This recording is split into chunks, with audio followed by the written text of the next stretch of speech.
Hello all, welcome to our YouTube channel. ಈ video ಬಂದ್ಬಿಟ್ಟು ತುಳಸಿ ಪೂಜಾ vlog ಆಗಿರುತ್ತೆ. ತುಳಸಿ ಪೂಜೆ ಯಾಕೆ ಆಚರಿಸ್ತೀವಿ ಅಂತ ಒಂದು ಸ್ಮಾಲ್ ಸ್ಟೋರಿಯಿಂದ ವಿಡಿಯೋ ಸ್ಟಾರ್ಟ್ ಮಾಡ್ತೀನಿ. ಒಂದು ಕಾಲದಲ್ಲಿ ಜಲಾಂಧರ ಎಂಬ ರಾಕ್ಷಸ ಇರ್ತಾನೆ. ಅವನು ತುಂಬ ಶಕ್ತಿವಂತನಾಗಿರ್ತಾನೆ, ದೇವತೆಗಳಿಗೂ ಹೆದರಿಕೆ ಹುಟ್ಟಿಸಿರ್ತಾನೆ. ಅವನ ಹೆಂಡತಿ ಬಂದ್ಬಿಟ್ಟು ವೃಂದ ಆಗಿರ್ತಾಳೆ, ಅಂದರೆ ತುಳಸಿ. ಅವಳು ತುಂಬ ಪತಿವ್ರತೆ ಆಗಿರ್ತಾಳೆ. ಅದರಿಂದ ಅವಳ ಗಂಡನಿಗೆ ಅತಿ ಶಕ್ತಿ ಇರುತ್ತೆ, ಮತ್ತು ಯಾರೂ ಕೂಡ ಅವನನ್ನು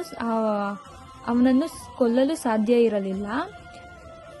ವಿಷ್ಣು ಅದಕ್ಕೆ ಅಂತ ತುಳಸಿಯ ಭಕ್ತಿ ಪರೀಕ್ಷೆ ಮಾಡೋಕ್ಕೆ ಅಂತ ಅವಳ ಗಂಡನ ರೂಪದಲ್ಲಿ ಅವನು ತುಳಸಿ ಮುಂದೆ ಬರ್ತಾನೆ.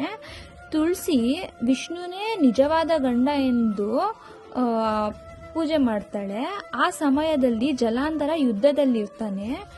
ಅದಕ್ಕೆ ಅವನ ಶಕ್ತಿ ಕಡಿಮೆಯಾಗಿ ಅವನು ಯುದ್ಧದಲ್ಲಿ ಸಾಯುತ್ತಾನೆ.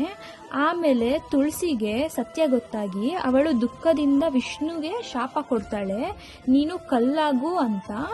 ಆ ಶಾಪದಿಂದ ಶಾಲಿಗ್ರಾಮ ಶಿಲೆ ಹುಟ್ಟುತ್ತದೆ. ಆಮೇಲೆ ವಿಷ್ಣು ಅವಳಿಗೆ ಆಶೀರ್ವಾದ ಕೊಡುತ್ತಾರೆ, ನೀನು ತುಳಸಿ ಮರವಾಗಿ ಲೋಕದಲ್ಲಿ ಪೂಜೆಗೆ ಪಾತ್ರವಾಗುತ್ತೀಯ ಎಂದು. ಈ ರೀತಿ ತುಳಸಿ ಪೂಜೆ ಆಚರಿಸ್ತಾರೆ.